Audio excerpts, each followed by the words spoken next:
Um, the last question before we go to the audience is directed to Dr. Connie Smith.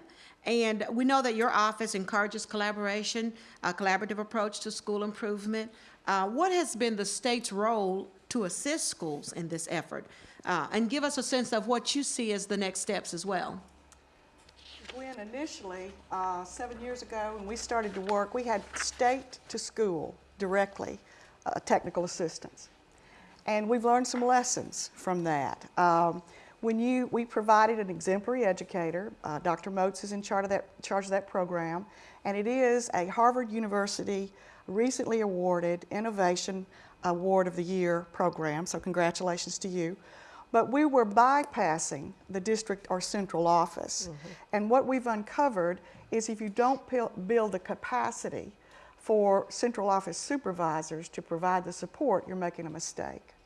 And so Tennessee opted to be the first in the nation to develop a comprehensive planning process which combines all the career technical, special education required, Title I federal programs plan into one plan and one process that helps central office personnel get a focus and a clarity of purpose around providing equity and adequacy to the schools and their systems.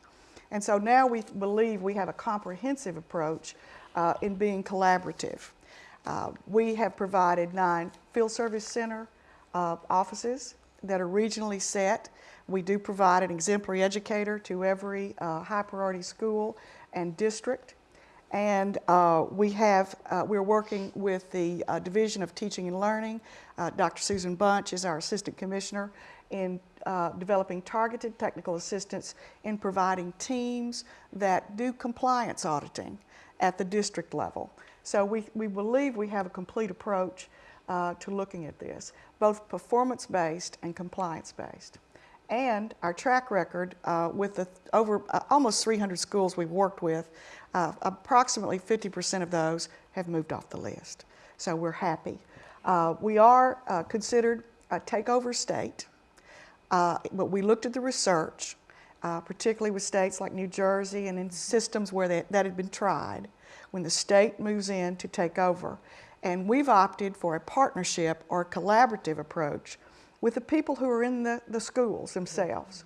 They know the schools better than we do, but we do have legal requirements. We follow the law, but we've decided to opt for a partnership or a collaborative approach from the state.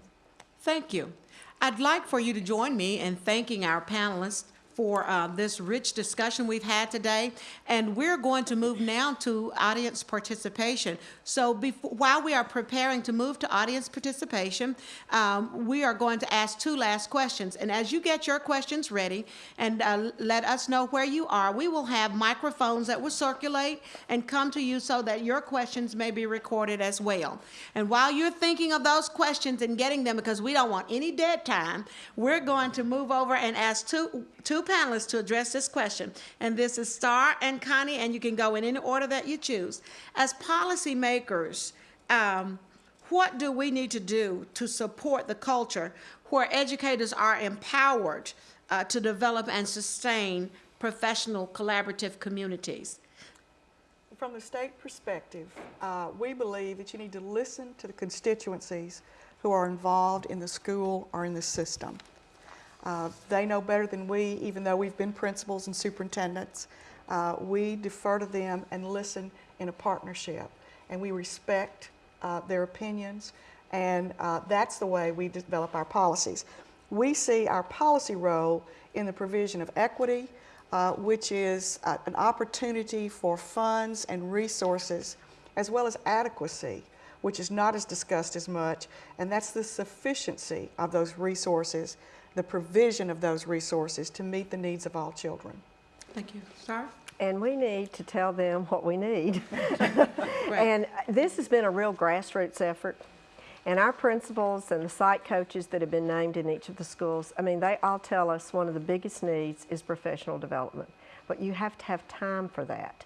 And if you try to do professional development in the summer, you have people on vacations, you have teachers because of the pay not being good enough that they're having to work extra jobs, and you can't get them all together. For it to really work, they need to be together so they learn how to work together. So if you're still having professional development in silos, then you're never going to get the collaboration that you want. So I see that as, and teachers should be paid for that. They should receive stipends for coming for professional development to learn how to do, because they're not going to just automatically get in that room and know how to come to a consensus. They're not going to automatically know that I've got to document what I'm doing. And and come up with a plan about who's going to contact the parents and how we're going to have the parent meetings and have good documentation of that, and how to look at data to work with the EEs. I mean, that would be incredible use of resources for these people to have time to work individually with the teams and the exemplary educators. I see that, the time factor in the professional development. Thank you. So you're saying that having those strategic structures in place that promotes the collaboration and policies that are aligned to ensure that those structures are there.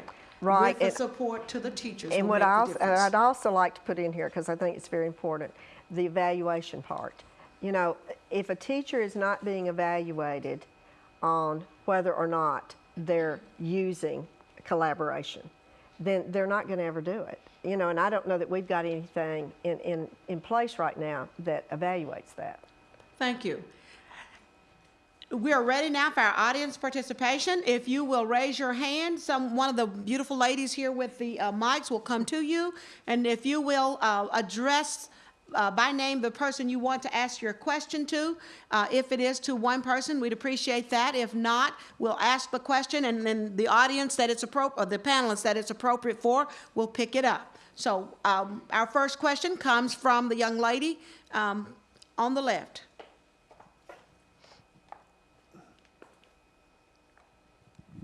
Dr. Morris, I think Star actually started to approach the question that I had actually for you, which is, what are the colleges of education doing in the training of teachers to model these small learning communities so that they can segue over into this paradigm shift of teaching so that they're better prepared? Are there effective models for that ongoing currently at University of Memphis, or can you comment on that? Certainly. As a part of most of the courses that we teach in the College of Ed, those teacher education method courses and so forth, that what happens is students learn from the very beginning to work in groups, to collaborate. For example, in one course we call the Learning in the Urban Environment. When they walk into that classroom for the first day, they're divided into groups as if they're classroom groups. For example, you're the first grade teachers, you're the second grade teachers, and so forth. So people don't get to necessarily sit with their friends, because when you get ready to go to a school, you don't choose who you're going to teach with. They're already there. So they get to do things like planning a family involvement workshop for a group of parents at a particular PDS school, for example, that we've actually collected the real data. They might plan a workshop for those group of parents where they actually have that experience under the guidance of the instructor to do that. Based on the readings, the research films, and many other things that we do, they will have the opportunity to make a parent plan for the full year. What am I going to do in September with parents? What am I going to do in October? And they do this in groups as if it's a classroom group. So that's just one class and one example of what they might do. So this is throughout our programs.